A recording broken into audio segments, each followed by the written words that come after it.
Okay, so we're live. Okay, thanks for joining us, Amy. Thanks everyone who's managed to get on and bear with us. I know we've got a few people I can see that are online. Not sure why it's the webinar system's not working, but we'll make sure we test it before we do the next one. I'm really excited to be joined by Amy because Amy's someone who is deeply grounded in the three principles, but I see she's also someone who's really taking the principles out into the world in a way that's very easily digestible for people, and something that people can really get their hands around without having to go down this road of what is the three principles, what does this mean, and I find that the work you do, Amy, is quite helpful for people. So do you want to talk a little bit about maybe your background in terms of how you came across the three principles? I know you're a psychologist as your background, but how you came about that and how you work with clients. Sure. Well, thanks for having me here. So I was trained as a psychologist, but I kind of quickly decided I didn't want to do the whole mental illness model of things. So I never practiced as a therapist in a really traditional kind of setting. I took my psychology background and started coaching. So I've been coaching for, I guess, about 8 or 9 years now, maybe longer, somewhere around there. And it was only, I guess, about 4 years ago that I came across the principles. So I was coaching, used a lot of Byron Katie's work, used a lot of, really great, helpful stuff, came across the principles a few years ago, and it just really changed things for me. And it gradually, subtly started to change just the conversations I had with clients. As anyone here who knows the principles and talks with clients knows, it just became a little bit less meeting on the call or in our meeting and saying, okay, well, what's bothering you? What's the problem? And the conversations just evolved from me kind of trying to troubleshoot and change people's thinking to just having this great, wonderful conversation about life and where this thinking comes from and what is it, and everything over, a little bit of time, but also kind of quickly just shifted. And I really did see that it was so much more effective with clients. It was far easier on me as a coach. It was just showing up and having a conversation. I mean, I just felt such a lightness around it. And of course, I was getting excited at how much the clients were enjoying it, and people weren't crying and going through this as much. I mean, sometimes they do, but it just felt like such a different experience from what I had been doing. And it just sort of evolved from there. So now I talk with people about all sorts of things. Some people work with me because they want to learn more about the principles, but not very few. And I think that's probably good, because they should go talk with the Bill Pettits and George Pransky's and stuff.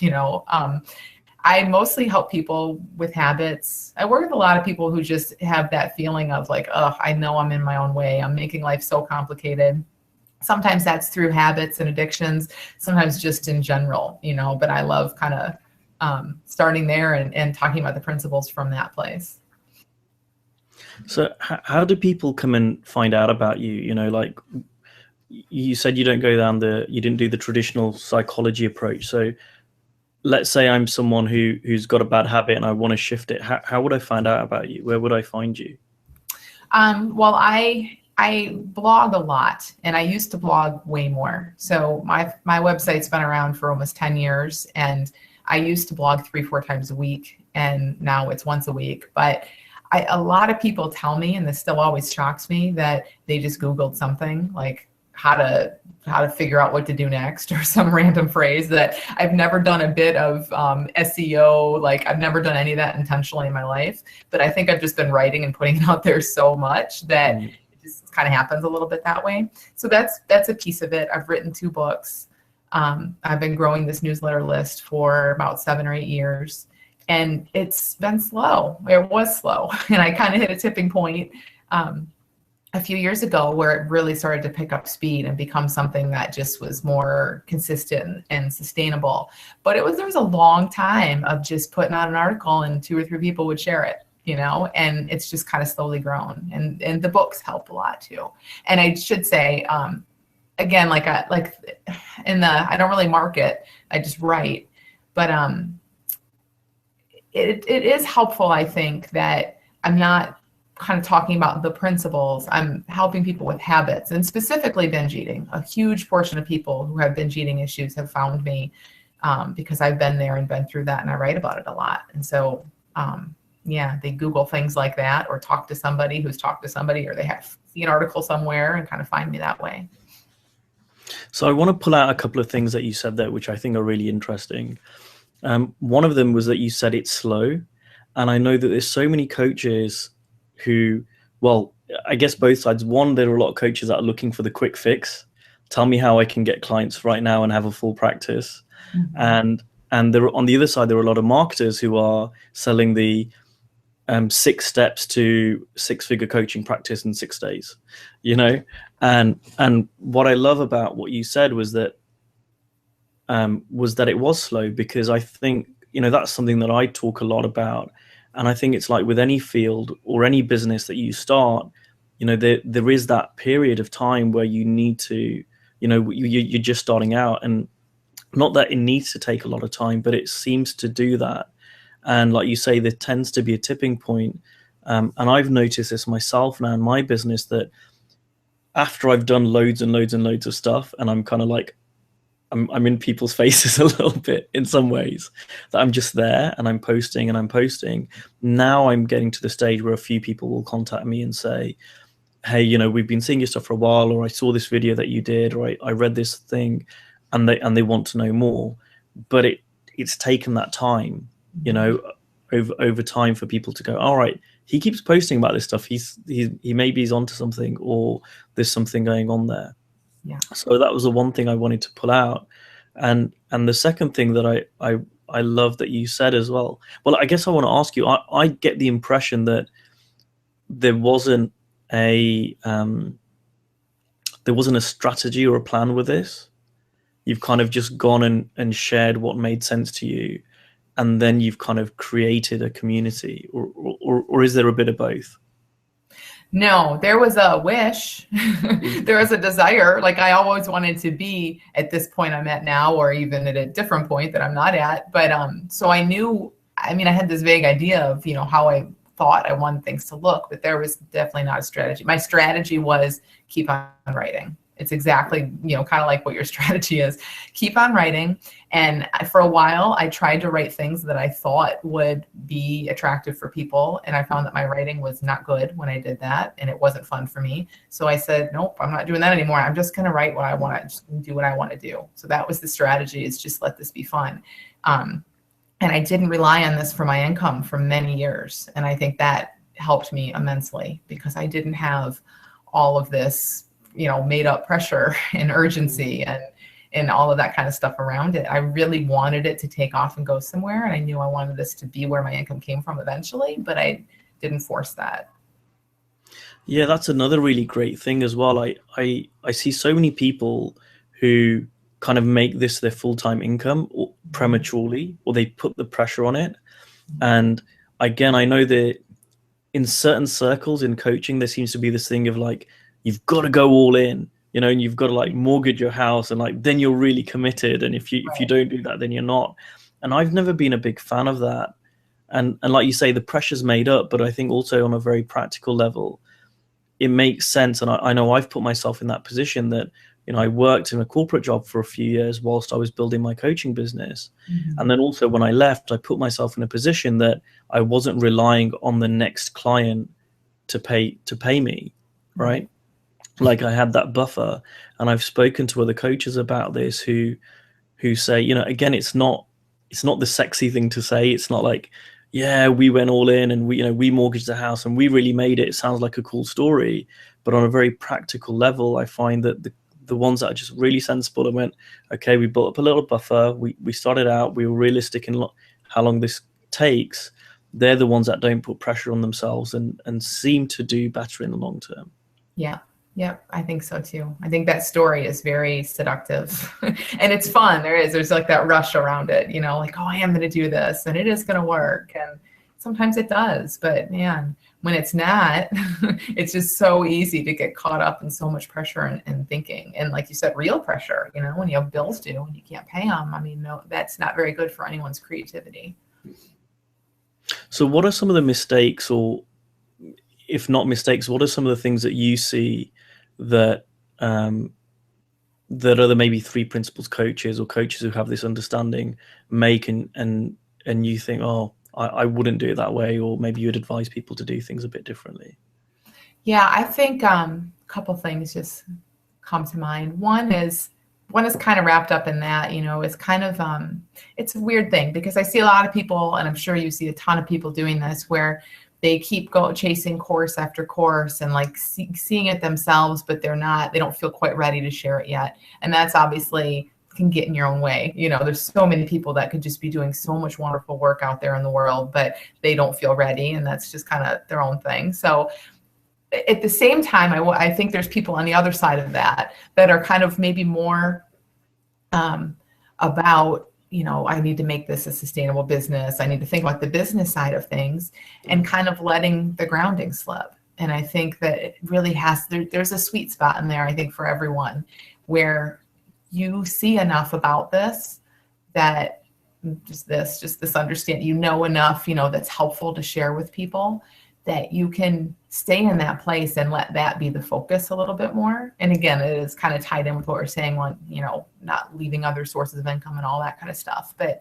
just letting the focus really be pure in there and what you want to do. And that doesn't mean not caring about the money. I mean, it's all, there is a place where it can all be served, where you can hit all of those bases, but kind of trying to, I don't know how to explain it well, but kind of staying in that middle ground, you know, where you keep seeing yourself and sharing just what you've seen, because I think that pressure does kind of get people to get away from what they know. And just in terms of three principles coaches, one of the compliments I hear a lot that I love is that I talk about this stuff in very everyday, down to earth terms. And I think I'm not sure how other people are talking about it, to be honest, that, you know, that much. But I think it is every day. And I think that, you know, that our clients are everyday people. We're all everyday people. So I don't know. There must be something, again, you probably would know better than I would, but there's got to be something where it's almost looking like too spiritual or too vague or something. And maybe, you know, I don't know, maybe there's something for people to kind of see in that, bringing it down to just the everyday common sense. It applies to everything. And every conversation doesn't have to be about the terms and about mind and about Sid's experience. You know, I mean, almost none of my conversations include that. I mean, they do sometimes, but not every conversation by any stretch. It's like, let's look at this for this person and how these truths can kind of help this person today and how they're seeing things. So could you like give an example of that, like someone who comes to you for something and how you might talk about that with them? Yeah, I mean, I guess the easiest example is I talk with people all the time about their habits. So, you know, why do I do this? Let's just use binge eating, because I work with a lot of binge eaters. So, you know, they have these overwhelming urges to binge eat, and they know better because everybody knows better. So they, you know, no one doesn't know better, but they keep doing it anyway. And then they're beating themselves up so much for, oh, but I know better. And why am I doing this to myself? And I can't get out of my habit. And they've tried everything. They've gone to every program and therapist under the sun, and they're pushing and pushing and pushing on this problem. Now, I'm not going to sit and tell them about Sid Banks right off the bat. It just doesn't usually, I mean, if my wisdom points me there, I will, but it doesn't usually come up in that conversation. It's like, well, what are you seeing about this habit? Like, you know, and that's a lot of times the first place to go. Like, they're seeing this habit as this disorder, this thing that has them. And so just kind of helping them see, that's not you. That's your thinking. That's your brain. You're not your thinking or your brain. And really, a lot of times it starts kind of there with a lot of these things, is like helping them see there is innate health and clarity, and helping them see how they still visit those places daily. even in the midst of, huge things that feel like gigantic problems in their life, they still have those moments of clarity. Everybody does. They still have common sense. They still have wisdom working through them in so many ways. But people get so caught up in their problems that they miss it. They don't see that that's the case, So starting to point that out and having them look in that direction more than in fixing this problem. And then from there, a lot of times it just gets into, what is our experience? Whether it's this overwhelming urge that has you wanting to run to the store and, eat 3,000 calories of food, or whether it's just a thought like, oh, it's time to go to bed. It's still thought. One thing. It operates in the same way. It feels different. And when it feels different to us, we can get all caught up and think that this is more serious or this is different, but to just bring it back to that simplicity and help people see we're always just feeling what occurs to us, and then it goes away and it's all safe and it's all okay. And then they just start to relax, and then they can feel an urge and maybe not act on it every time. And so it's not about fixing this problem. It's more about helping them see how much good they already have within them, and that they just are focusing, a lot of times, just focusing in the wrong place. It's really interesting, Amy, that you talked about that, you don't talk about Sid Banks off the bat. And I could really resonate with that, because I used to feel that talking about the principles could somehow like muddy the water. It wasn't really clear with people. And this is not really a question. I guess I'm just having a conversation, because things have started to shift for me a little bit. And I watched a video that Julian Freeman had produced where he was interviewing Chip and Elsie. And they were really talking about, why do they keep Sid? Why do they talk about Sid? And they were talking about there are more and more practitioners now who are excluding Sid from the equation, as they put it. And they were talking about, why they're including Sid. And this was really, really helpful to me, because I didn't really get this until I watched this short video, and I talked to Chip about it afterwards. And the key point of the video was why. And what they were saying is it was important to have the story of Sid, in their opinion, simply because it showed what was possible for any one of us. So it wasn't like, oh, this is a story and historical, thing that happened and you need to know this, and this is the founder and all the rest of it. But it really, what I heard them say was, no, the reason why they mentioned Sid is that if it could happen to this guy who didn't have training, who hadn't gone to therapy for years, who, didn't do all of this stuff that so many people think they need to do, then it just shows it's possible for all of us. And that completely changed my whole way that I talked about the principles and talked about Sid, because it was the why. It wasn't like this is a way to share. Right. It was, there's a point to doing this. It's kind of like going one level deeper as to why do you share in this way? Oh, it's because to point out, yeah, you are sitting in innate health, and it can happen to you because it happened to this guy called Sid Banks, and it's also happened to a bunch of other people too. Yeah, I totally get that. I love that. I think it's almost like someone asked me once, or pointed out to me that by one of the people who knew Sid, who does talk about Sid a lot, that by just telling people they have innate health and teaching them about thought, they have to take your word for it. I mean, yes and no, because we can all see it in our lives. And I do think once you start pointing people to that, they just see it in their lives and they do take it on pretty quickly. But there is still an element of, well, how do you know that they could turn and say to us as the coach, and I think that's a perfect, not as a strategy, but a lot of times that is where where Sid will come into the conversation. Well, look at this. Yeah. As just an everyday person that clearly this was already in there. Yeah. I like that. Yeah. And I love that as well, that you talked about your wisdom, because you're so right. In my experience that, I don't know if you've had this, but I've had it where I've had two coaching conversations, almost back to back, one after the other. And I had it where on the surface, the clients were presenting with the same issue. So both clients said, oh, my problem is X, broadly speaking. And what was really interesting for me, because I didn't really think about this, but I reflected afterwards, there was the way that I approached both clients was really, really different. And I wonder if you've had that experience too, and how that kind of ties into trusting your wisdom in how you coach. Yeah, definitely. I love that. It's funny because I think about when I first started coaching, I would want to know, I do some training of coaches. And I was just telling them this the other day. Like when I first started, I would always want to know, okay, what's the thing they want to talk about? Like, the client would email and say, hey, can we have a session?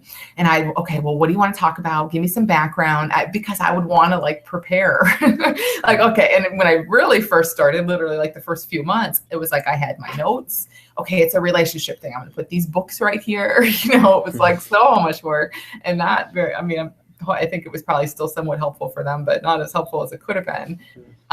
And now I almost prefer to just go in with a complete, like when they tell me too much beforehand, sometimes I'll just skim it and almost not read it. Like I don't want to go in with the expectations and the agenda. So it is such a different, it's really, I find the same thing. It works so well to just let it be guided through the person, because truthfully, if it's the exact same issue with two different people, it's not the exact same issue, because the issue doesn't matter, right? It could be two people who have been married for 4.5 years and they both are having an affair and want to get a divorce. And there's going to be wildly different situations that you're working with, because we're working with the thinking of the person, not what's happening, So I think that's cool to see that. Yeah, it's so unique. Yeah, that's so cool. I love the way that you said that it's wildly different, and because we're working with the thinking of the person. And the other flip side to that for me is, and I've seen this more and more, is that there's actually, and on one level they're all completely different, and on another level everyone's got the same issue, which is misunderstanding. And so the reason why it looks different in how we work with people is because to help someone see that they've got a misunderstanding, there are a million ways to point them to that one place. Yeah. It's funny. That's like another weird paradox in this. That's totally right. You can see it both ways. It's all one thing. So really we're all coaching the same one thing all the time. And then it's, different with where people are. But I like that. So, one thing I want to go back to, I'm jumping around a little bit, but one thing that you brought up earlier on was money. And, we kind of went off on another direction, but I want to come back to that, because I feel this is kind of, I think, typical with a lot of coaches, but I certainly see this in the 3 Principles community as well, is that, we're feeling our thinking, everything's neutral except money. It's like, it seems to be the one area that like catches people out, and especially catches coaches out, because then we have this whole thing around like, what do I charge? Am I worth this much? Should I charge? Should I not? And that only really comes about if we've got a lot of thinking around money, and it isn't neutral. And I was just wondering what your experience is with that, and if there's anything you'd like to share about money. The whole what do I charge question has just never been a thing for me, but I know it's a big thing for a lot of people. And I don't know why. I started charging something that I just felt, and I was taught this when I did my initial coach training, years ago. There's obviously no right or wrong answer, especially for a brand new coach, to just kind of do what feels right, and then you'll move it from there. And that's pretty much what I did. I don't even know what it was, but it wasn't mine. In the very beginning, I was coaching for like a coffee, and then it was, maybe, I don't know, $50 for an hour or something. And then it's interesting how wisdom kind of moves through us and moves us forward. So it was never I have this much experience, or now I wrote a book, or now this happened, so I should raise my rates. For me, what it usually is when I do raise my rates is looking at my client load and just looking at how I kind of want to manage my day. It's like, okay, I don't want to have 9 client sessions in a day. That's too much. So that means it's time to raise my rates. And I always have the moment of panic around it. Not panic, but just like, I don't even know if it's that, but it's always like, I always joke with my husband about it, because we have conversations about it, and it's not a big thing, but I'm like, I think it's time to raise them again. And he's like, okay. And then I'm like, I'll let you know when I get the first client at the new rate, because there's always that thought like, maybe this is like the end of the line. No one's going to pay that much. And it's not, my rates aren't that high, but I always think that, like, okay, this is over. I'm going to have to take them back down. But sure enough, there's always somebody that comes in at that new rate, and then I forget about it, and then it just is like it never happened, you know? So kind of like you were saying in the beginning about kind of no strategy, you know, I think it's just nice. You're either going to hit a point because you're overwhelmed and you have to raise them, or it just occurs to you to raise them, or whatever the reason is, and then you're going to play with it and do what feels right. And it's never set in stone. It's always, you know, you can always change your mind.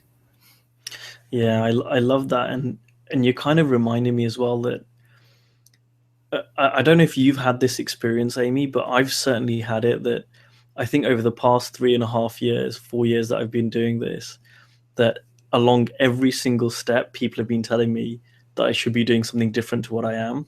Right? Yeah. And just being guided by, well, this kind of makes sense to me. I've had people tell me I charge too much. I've had people tell me I charge too less. I've had people tell me that I should be more visible. I've had people tell me I don't need to be visible. You know, everyone's kind of got their opinion, and you know, like you say, I love that you said that you just go with what makes sense to you. Yeah. And we're always feedback, you know, I mean, just from the universe, if nobody shows up at your rates, that's feedback. If you're overly busy at those rates, that's feedback, or just in your own feelings, you know, I mean, the feedback is, that's what I always think of as wisdom. Like that's always there. So I think that's probably the best advice for people. It's just like, it doesn't matter that much because nobody's like watching you the way that you think they are. You can change it back, you can lower them, you can do whatever you want to do. Mm-hmm.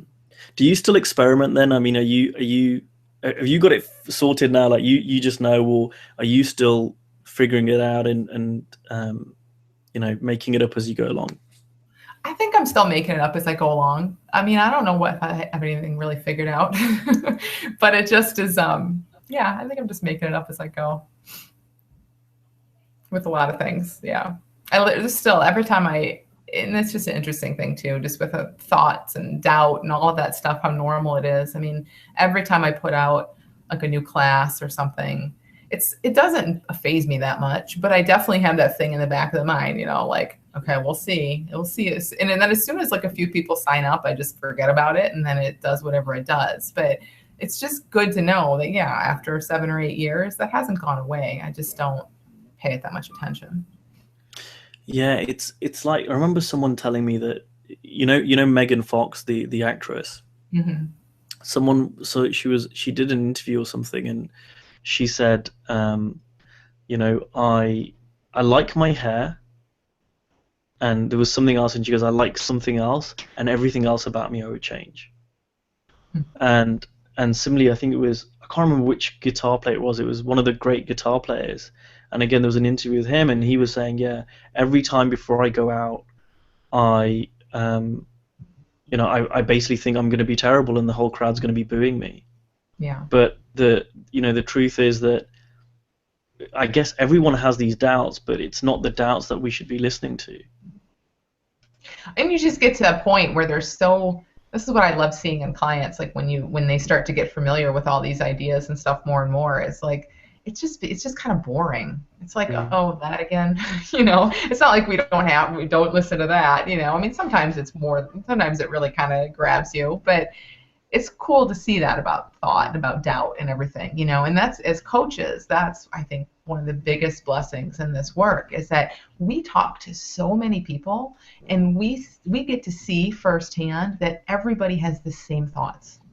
There is nothing new. I mean, don't you see that? Like, and it's such a relief. It's like, wow, this is the exact same thing showing up with different specifics, you know, with this person and that person, but it's all the same stuff. And I think that's one of the things that's so wonderful about doing this work for us personally, is you're going to see that they all think the same stuff and they just recycle and share thoughts. I mean, we do too. And you know, it's so cool because I think as well, especially about this profession, I know I certainly had this. I don't know if you had this too, Amy, that when you start out, you think you need to be perfect. Like, you need to have everything together, and you need to never be caught out by this misunderstanding. And actually, that pushes clients away. Like, it doesn't make us approachable. And you know, why would anyone who's having problems want to go and work with Mr. or Miss Perfect? You know, to make them feel even worse about how they're not seeing things properly. Right. And in sessions, I mean, that's that's huge. That's something I learned a lot about from Linda Pransky. It's just like, and I'm sharing that with some of my coaches that I'm working with now, and like, it's okay to say you don't know. And I love doing that now. Like, what do you think? I don't know, but let's look at it. And if you can do that, I think it's almost good in a way, like, because again, it helps them see, okay, this is just another humble human being having a conversation with me. They're not trying to pretend like they know everything.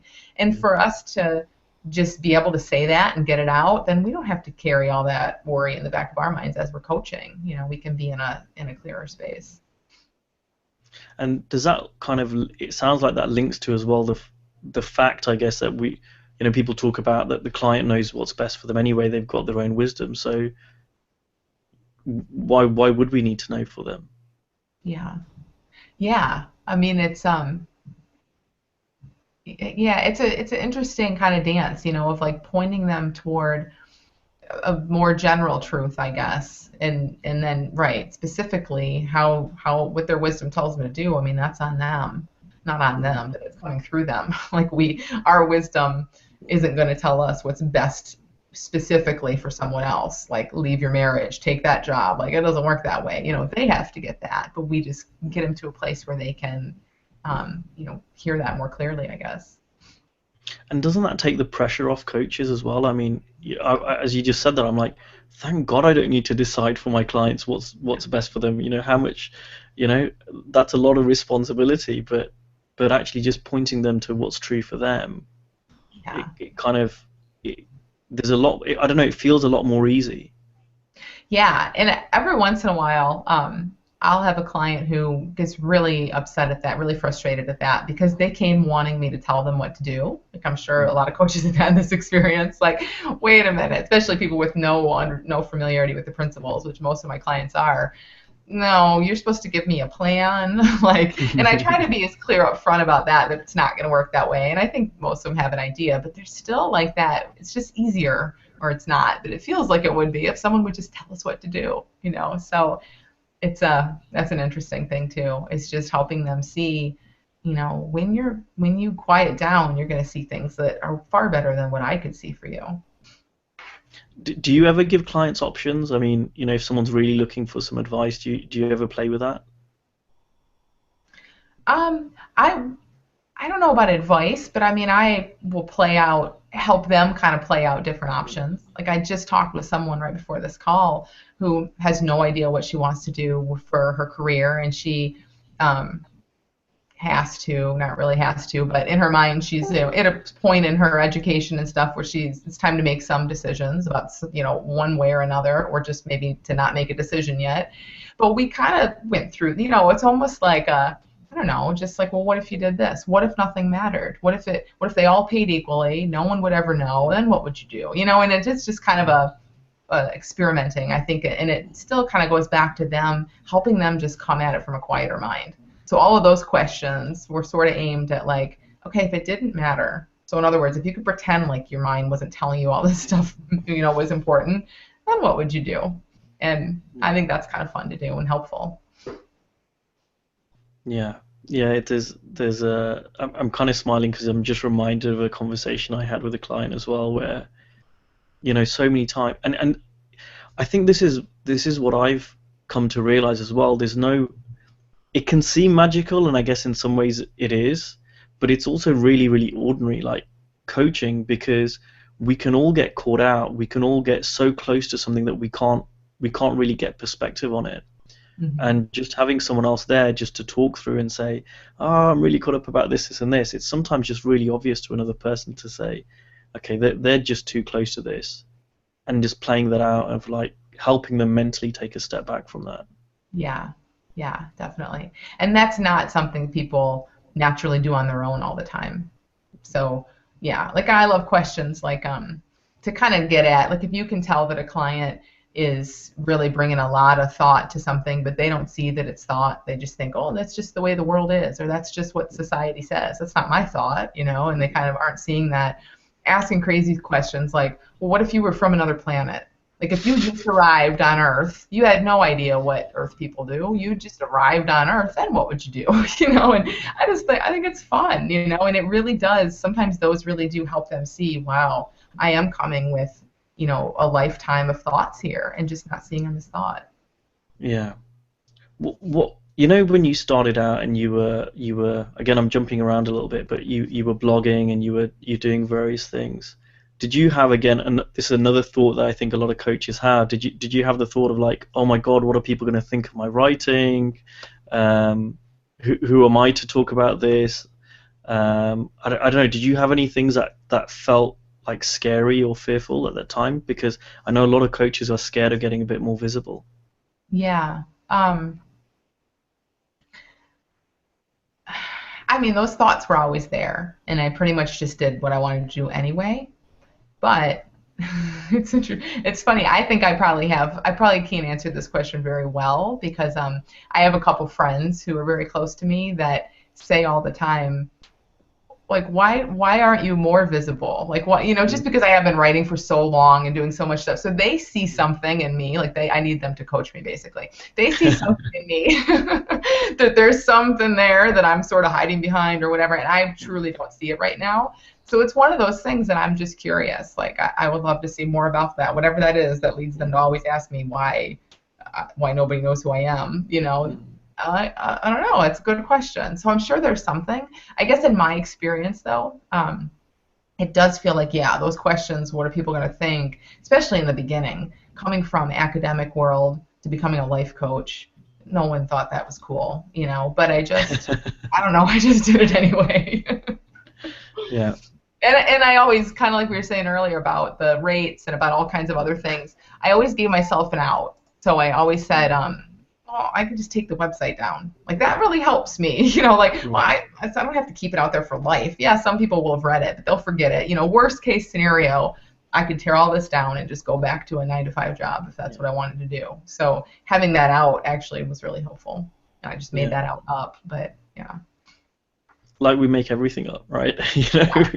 But like you were saying, yeah, like not holding out to, I've taken the leap and this is going to be my future. Like, no, I don't know, I might change my mind.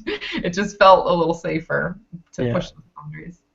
It's funny that you mentioned that there's so many similarities with what you're saying, that you had friends who were like, why are you not more visible? Because I had the exact same thing. That there was one of my early clients was really someone who pushed me and said, why are you not more visible? And I kind of came out with the excuses of like, well, no, I'm and they were like, no, this is really helpful. This is really helpful to me. This is really helpful to other people. Why are you not sharing it? And I remember early on for me, that was really helpful to have someone just kind of push me a little bit and just say, this is good stuff. Why are you not sharing this? And I know I try and share that with coaches that, this is not about us, right? Like, this is not about Amy, this is not about Ankush, it's not about anyone else who's listening to this. For me, this is about the work that we do, and the work that we do is really transformative. Yeah, and that's so helpful to see it that way. Michael Neal's got his metaphor of the lamppost, that if anyone just went and talked to a lamppost, every evening, that would be really beneficial for them. Right. And my version of that is that there are so many people that will read a Sid Banks book or read Michael's book or your book or something and get really, really helped by that. And actually, kind of worst case scenario, if the only thing a client gets from me, and they do get more than that, but worst case scenario, if the only thing they get from me is access to some material that changes their life, then that's incredible. It's not really about me. And I think the less pressure we put on ourselves as coaches, paradoxically, that's when we have the most impact with our clients. Yeah, definitely. I think that's so huge to see, and it is so nice when you start seeing how these conversations do change people's lives and how easy it is. I mean, I will think like, oh, I'm not sure that they heard anything, and then later on they send you an email and say, wow, that blew my mind, And so it's just, and again, it's not about us. It's just getting out there and sharing this. And so yeah, that's one of my, I guess another, like one of my kind of insecurities about this is about not sharing it. It's kind of more within the 3 Principles community, not sharing it in the way that a lot of those people share it, like we've been talking about, so not starting, like, not, not that they start there, but just not sharing it like Sid was my best friend, because he wasn't. I never met him. So sharing it, and kind of coming in a different way, I definitely have a lot of insecurity about that. And truthfully, that might be part of why I don't even, affiliate with like a Three Principles practitioner so much. It's at least part of the reason, I'm sure, because I don't even know. I have a lot of thinking about what that title even is. For me, it's just easier to be a coach and just share what I've seen, But I think the same reasoning that you just said is what finally is like, okay, I can't worry about whether I'm doing this right or wrong or the way that so and so does it. I see that it's helpful, and it would be a huge disservice to not just do it my way, I guess. One thing that I see in you, Amy, which is something that I see in a lot of people who I've kind of met along this journey, is that we all have our thoughts and fears and hang-ups, but you've kind of gone and done it anyway. And I saw that with Elsie. When I met Elsie, she was like, well, I kind of just turned up and started doing this community work, and I wasn't trained, and I didn't know how to do it, and she just went and did it. I see it in Kathy Casey, who went and took this into Santa Clara County, and she was like, I had no idea what I was doing, but I kind of just went and did it anyway. And I'm hearing it really strongly in what you're saying, and I can relate to it too. When I started this group that this webinar is for, I really thought I was going to get a lot of kickback from the Three Principles community. That why are you focusing on form? Why are you talking about this? We should be talking about grounding. We should just be pointing people to the principles. And I kind of did it anyway, and I'm glad that I did it, because it seems to be really helpful to people. And I kind of subscribe to the notion of it's better to ask for forgiveness than it is for permission. Yeah. And I think that's just really good for coaches. It sounds like that's what you do too. Yeah, definitely.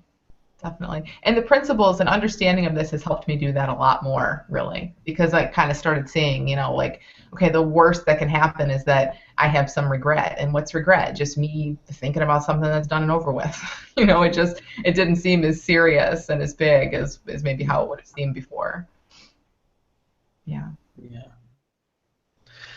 Yeah, it's an incredible profession, I think, that we're both in, and it's so nice to hear so many similarities around what you're talking about. So I'm kind of curious. So what's next for you? You've got a couple of books out. You do your blogging. You've got your clients. Is it just simply going to carry on being guided by wisdom, or do you have something in mind? A little bit of both. I mean, I definitely don't have a whole lot in mind, so I think I'm just going to wait and see what shows up. A couple things that are, again, like wisdom's just bringing these up, is that I am, especially with this new book on habits, with a lot of people that just have this thing that they want, that they see as a huge problem and want to have go away. That I'm really blessed to have a lot of business right now. And so I am looking into ways of reaching people, in broader ways. And some kind of, I do a lot of courses where I have like video lessons and things like that, where I can reach, several people, but making that even bigger. I think that's something I'm going to do in the next year, is having some kind of habit location where people can go and just have tons of resources and tons of courses and things available, and support too, as much as I can do it, to kind of help them leave their habits behind. So just thinking of always of ways of sharing this, in with more people, and not using up all my time, so I can have fun too. Have a life and do other things than this. But I do, I don't know, I just love it. I love the idea that I don't really know what's going to happen, and that's really fun, whereas before it might have been scary. So if there's anyone listening, because I'm looking at the time, I know we started late, but if anyone's listening and they want to check out your newsletter, they want to check out your website, they want to check out your books, what's the best way that they can do that? Yeah, so my website is dramyjohnson.com. It's just dramyjohnson.com. And if you go there, the newsletter, sign up for the newsletter. I do write a new article every Thursday and send out all kinds of announcements and things that are happening there. So it'd be a great place to go. And I'd love, for anybody in this group, I mean, I'm on the Facebook page and stuff too. You can Facebook me, you can ask me questions. Like, I'm happy, especially for new coaches and stuff. I love kind of what you're doing here, is just helping people build this to a point where they can do what they want to do and help a lot of people and not have to be so stressed out about where the money's coming from and all that. So I'm happy to mentor coaches and answer questions and things too. Well, thanks, Amy. I know that we've had terrible technical difficulties today, but I'm hopeful on the replay that a lot of people will be able to listen to this, and I'm sure it'd be great to have you on again in the future if we've got any further questions. Yeah, great. Thank you. But thanks for being with us, Amy, and I look forward to speaking to the listeners next time. Great. Thanks.